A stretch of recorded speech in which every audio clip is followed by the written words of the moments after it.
নমস্কার। বিনামূল্যে ক্যান্সারের ভ্যাকসিন। হ্যাঁ, রাশিয়ার রাষ্ট্রপতি ভ্লাদিমির পুতিন বিনামূল্যে 2025 সালের শুরুর দিকেই সকলকে এই ক্যান্সারের ভ্যাকসিনটি নতুন বছরের গিফট হিসাবে দিতে চলেছেন।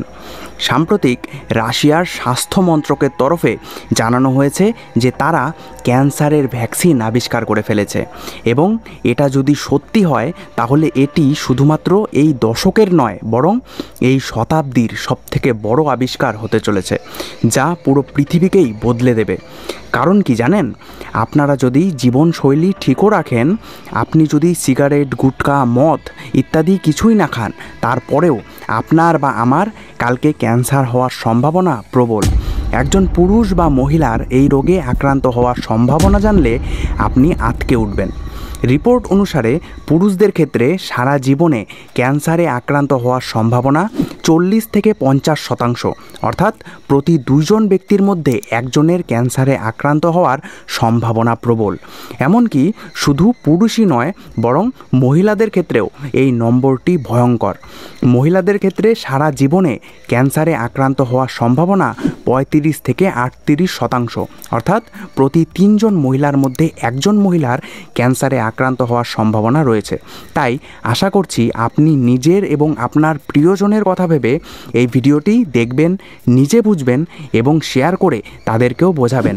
এই ক্যান্সারের ভ্যাকসিনটিকে বিশ্বের প্রথম এআই ভ্যাকসিন বললেও ভুল হবে না, কারণ এই ভ্যাকসিনটিতে একটি সমস্যা ছিল বা এখনও আছে বলা চলে, যা ঠিক করতে রাশিয়ান আধিকারিকরা এআই এর সাহায্য নিয়েছেন। বুঝিয়ে বলছি। মনে আছে কোভিডের সময় আমরা করোনা ভাইরাসের ভ্যাকসিন লাগিয়েছিলাম?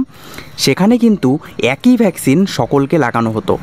অর্থাৎ এমন না যে আমার জন্য একটা ভ্যাকসিন আর আপনার জন্য আলাদা করে আরেকটা ভ্যাকসিন তৈরি করা হয়েছে।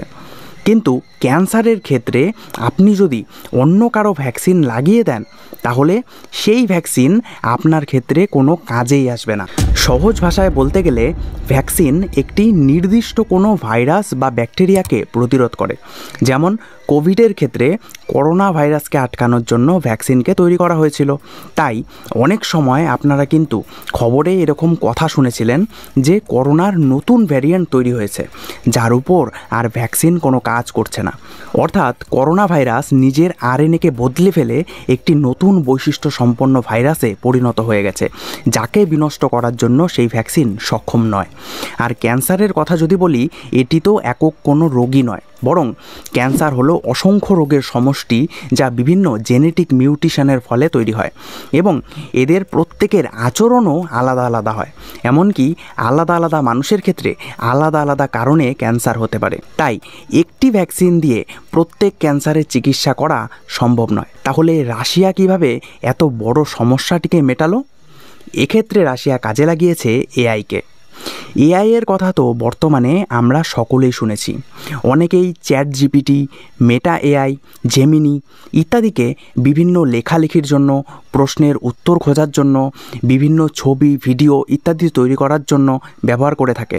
তবে চিকিৎসা ক্ষেত্রে এত ব্যাপকভাবে এবং বাণিজ্যিকভাবে ভ্যাকসিন তৈরি করার জন্য এআই এর ব্যবহার হয়তো এই প্রথম রাশিয়াই করতে চলেছে। তাই এটিকে পৃথিবীর প্রথম এআই ভ্যাকসিন বললেও ভুল হবে না। প্রত্যেক ব্যক্তির জন্য আলাদা আলাদা ব্যক্তিগত ভ্যাকসিন তৈরি করতে বর্তমান সময়ে 2 মাসের মতো সময় লেগে যায়। কারণ যেহেতু প্রত্যেকের টিউমারাস ক্যান্সার কোষগুলি আলাদা আলাদা হয়, তাই প্রত্যেক টিউমারের বায়োপসি এবং স্যাম্পল কালেকশন করে তারপর একটি লম্বা পদ্ধতির মাধ্যমে এই ব্যক্তিগত ভ্যাকসিনগুলিকে তৈরি করতে হয়। তবে রাশিয়া এআই এর সাহায্য নিয়ে এই সময়কে কমিয়ে মাত্র আধ ঘন্টা থেকে 1 ঘন্টায় নিয়ে এসেছে। হ্যাঁ, আবার বলছি, 2 মাসের জায়গায় মাত্র আধ ঘন্টা থেকে 1 ঘন্টার মধ্যে আপনার দেহের ক্যান্সারের কোষকে ধ্বংস করতে পারবে এরকম ভ্যাকসিন তৈরি করা সম্ভব। রাশিয়ার ভ্যাকসিন প্রধান বলেছেন, বর্তমানে ব্যক্তিগত ভ্যাকসিন তৈরি করতে বেশ সময় লাগে, কারণ গণনা করা হয় যে একটি ভ্যাকসিন বা কাস্টমাইজ এমআরএনএ কেমন হওয়া উচিত, যা গণিতের জটিল ম্যাট্রিক্স পদ্ধতি ব্যবহার করে বের করা হয়। আমরা রাশিয়ার একটি ইনস্টিটিউটকে এই কাজে লাগিয়েছি, যারা এই জটিল গণিতকে এআই এর সাহায্যে করবে। অর্থাৎ নিউরাল নেটওয়ার্ক কম্পিউটিংয়ের মাধ্যমে এই প্রক্রিয়া আধ ঘন্টা থেকে 1 ঘন্টার মধ্যে শেষ হওয়া উচিত।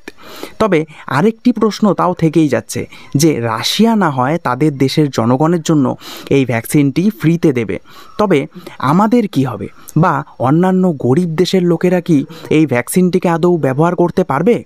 রাশিয়ান সরকারের এই ভ্যাকসিনের প্রত্যেকটি ডোজের জন্য প্রায় 3 লক্ষ রুবেল খরচা করতে হবে, যা ভারতীয় মুদ্রাতে যদি আমরা কনভার্ট করি তাহলে দাঁড়ায় প্রায় 2,40,000 টাকার কাছাকাছি।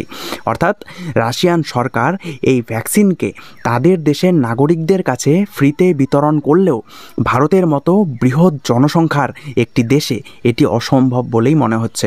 তবে বিশ্বের অন্যান্য দেশ কতটা এই ভ্যাকসিনকে ব্যবহার করতে পারবে বা না পারবে, কিন্তু আমার মতে ভারতীয় হিসাবে আমরা একেবারে ফ্রিতে এটিকে ব্যবহার করতে না পারলেও ডিসকাউন্টেড মূল্যে অবশ্যই এই ভ্যাকসিনটিকে ব্যবহার করতে পারবো। এছাড়া আপনারা তো জানেনই যে ভারত জেনেরিক মেডিসিন তৈরিতে বিখ্যাত, অর্থাৎ আমাদের দেশে বিভিন্ন ওষুধকে রিভার্স ইঞ্জিনিয়ারিং করে খুব কম মূল্যে বিক্রি করা হয়। এবং যেহেতু আগামী বছরের শুরুতেই রাষ্ট্রপতি পুতিন ভারতে আসছেন, তাই তিনি ভারতে এসে এই ভ্যাকসিনের সম্বন্ধেও কোনো বড় বয়ান দিতে পারে। এমনকি ভারত রাশিয়া দুজনে মিলে এই ভ্যাকসিনের জয়েন্ট ম্যানুফ্যাকচারিংও করতে পারে। আমার ভিডিও দেখে আপনারা হয়তো এতটুকু তো বুঝেই গেছেন যে রাজনীতিতে কোনো কিছু এমনি এমনি করা হয় না। আর যেখানে এই ভ্যাকসিনের একটি ডোজের জন্য রাশিয়ান সরকারকে 3 লক্ষ রুবেল করে খরচা করতে হবে, সেখানে পুতিন কিছু ভেবেই নিশ্চয়ই এই সিদ্ধান্তে এসেছেন। আসলে ইউক্রেনের সঙ্গে সংঘাতে জড়ানোর পর পুতিনের ইমেজ রাশিয়াতে এবং বিশ্বজুড়ে খারাপ হয়ে গেছে। এছাড়া করোনার সময় ভারতের ভ্যাকসিন ডিপ্লোমেসির সাফল্যকেও পুতিন খুব ভালোভাবে পর্যালোচনা করেছেন, যে কিভাবে ভারত বিনামূল্যে নিজের প্রতিবেশী দেশগুলোতে এবং আফ্রিকার বিভিন্ন গরিব দেশগুলোকে ভ্যাকসিন সরবরাহ করেছে, এবং যার ফলে সেই সব দেশে ভারতের সফট পাওয়ার যথেষ্ট বৃদ্ধি হয়েছে। এবং এটিও বর্তমানে একটি কারণ যে ভারতকে বর্তমানে গ্লোবাল সাউথের লিডার হিসাবে দেখা হয়। তাই পুতিনও এই বৈপ্লবিক আবিষ্কারকে বিশ্বজুড়ে নিজের খারাপ হওয়া ইমেজকে ঠিক করার একটি তুরুপের তাস হিসাবেই দেখছেন। অন্যদিকে ভারত এবং রাশিয়ার বন্ধুত্ব কারোরই অজানা নয়, তাই পুতিন যে এই ভ্যাকসিনকে ভারতে অবশ্যই সরবরাহ করবেন তাতে কোনো দ্বিধাবোধ নেই। তবে ভারতে এই ভ্যাকসিনের মূল্য কত হবে সেটি এখনও একটি চিন্তার বিষয়, যে এটিকে কি আমাদের মতো সাধারণ মানুষেরা কিনে আদৌ ব্যবহার করতে পারবে, নাকি শুধুমাত্র ধনী মানুষেরাই এই ভ্যাকসিনকে অ্যাফোর্ড করতে পারবে। তবে একদিকে যেমন এটিকে এই শতাব্দীর সবচেয়ে গুরুত্বপূর্ণ আবিষ্কার হিসাবে দেখা হচ্ছে, অন্যদিকে কিন্তু অনেক বিশেষজ্ঞরা এই ভ্যাকসিনের কার্যকারিতাকে নিয়ে প্রশ্ন তুলেছেন। কারণ রাশিয়ার থেকে এই ভ্যাকসিনের ক্লিনিক্যাল ট্রায়ালের কোনো ডাটাকে এখনও পর্যন্ত পাবলিক করা হয়নি। আয়ারল্যান্ডের প্রখ্যাত ইমিউনোলজিস্ট প্রফেসর কিংস্টন মিলস বলেছেন, যতক্ষণ না আমরা কোনো ক্লিনিক্যাল ট্রায়ালের ডেটা দেখতে পাই ততক্ষণ পর্যন্ত এই বিষয়ে সংশয় থাকা উচিত। আমি কোনো বৈজ্ঞানিক জার্নালে এই বিষয়ে কিছু দেখতে পাইনি। সাধারণত কোনো বৈপ্লবিক আবিষ্কার সম্বন্ধে জানা শুরু হয় বিভিন্ন জার্নাল থেকেই। এ বিষয়ে কোনো গবেষণাপত্র আমি দেখতে পাচ্ছি না, তাই এর বৈজ্ঞানিক ভিত্তি সম্বন্ধে মন্তব্য করার কিছু নেই। তবে এটি বলার অর্থ এই নয় যে রুশ বিজ্ঞানীরা কোনো ধরনের ক্যান্সারের বিরুদ্ধে ভ্যাকসিন তৈরি করেনি। ক্যান্সার ভ্যাকসিনের ধারণাটি বাস্তব। এছাড়া 15 ডিসেম্বরে যখন রাশিয়ার স্বাস্থ্য মন্ত্রকের তরফে সর্বপ্রথম এই ভ্যাকসিনের কথাটি বলা হয়েছিল, তখন এটিকে ক্যান্সারের ভ্যাকসিন হিসাবে তুলে ধরা হয়েছিল। অনেক বিশেষজ্ঞদের মতে এটি অনেক প্রশ্নের জন্ম দেয়, কারণ একটি ভ্যাকসিনের দ্বারা সমস্ত ক্যান্সারকেই প্রতিরোধ করা প্রায় অসম্ভব। কারণ ক্যান্সার এক প্রকারের হয় না, বরং বিভিন্ন ধরনের ক্যান্সার হতে পারে, যেমন liver cancer, lung cancer, breast cancer, prostate cancer, colon cancer, skin cancer, এরকম প্রায় 200 ধরনের ক্যান্সার আছে। তাই এটা বলা যে একটি ভ্যাকসিনের দ্বারাই এই সমস্ত ক্যান্সারকেই নিরাময় করা সম্ভব, তা বিশ্বাসযোগ্য নয় বলেই মনে করছেন অনেক বিশেষজ্ঞরা। এমনকি এই ভ্যাকসিনের যে ক্লিনিক্যাল ট্রায়াল হয়েছে, সেখানে এই ভ্যাকসিন ব্যবহারের ফলে কোনো পার্শ্ব প্রতিক্রিয়া হয়েছে কিনা সেই বিষয়েও কোনো ডাটা দেওয়া হয়নি। এই ভ্যাকসিন ছাড়া বর্তমানে যেসব বিভিন্ন পদ্ধতিতে ক্যান্সারের ট্রিটমেন্ট করা হয়, যেমন surgery, chemotherapy, radiation therapy, immunotherapy, hormone therapy ইত্যাদি সব কিছুতেই কিছু না কিছু পার্শ্ব প্রতিক্রিয়া আছেই। যেমন সার্জারি হলে তো আপনারা সকলেই জানেন যে অপারেশনের জায়গায় ব্যথা, সংক্রমণের ঝুঁকি থাকে। এছাড়া কেমোথেরাপি করলে যেমন বমি বমি ভাব, ক্লান্তি, চুল পড়া, সাদা রক্তকণিকা হ্রাস পাওয়া ইত্যাদি পার্শ্ব প্রতিক্রিয়া দেখা যায়।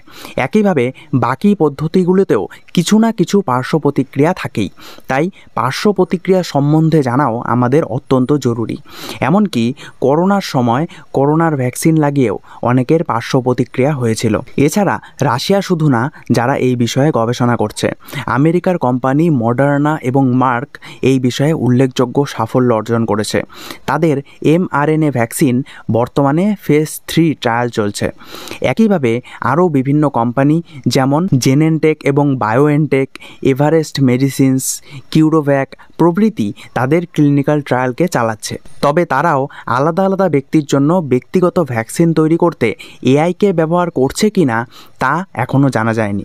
তবে আপনাদের এই বিষয়ে কী মত, যে রাশিয়া কি সত্যিই ক্যান্সারকে ধ্বংস করতে পারে এরকম ভ্যাকসিনকে আবিষ্কার করে ফেলেছে, নাকি তারা অতিরঞ্জিত করে তাদের সাফল্যকে বিশ্বের সামনে তুলে ধরছে? এবং যদি করে তাহলে এতে তাদের কী লাভ? আপনাদের কি মতামত সেটি অবশ্যই আপনারা কমেন্ট সেকশনে জানাতে ভুলবেন না। এবং আপনাদের প্রিয়জনদের সাথে এই ভিডিওটি শেয়ার করে তাদেরকে এই বিষয়ে অবগত করুন। এবং এরকমই দেশের ও বিশ্বের বিভিন্ন বিশ্লেষণাত্মক ভিডিও দেখতে আমাদের চ্যানেল জ্ঞান ইন শর্টকে অবশ্যই লাইক, শেয়ার এবং সাবস্ক্রাইব করে আমাদেরকে এগিয়ে যেতে সাহায্য করুন। ধন্যবাদ।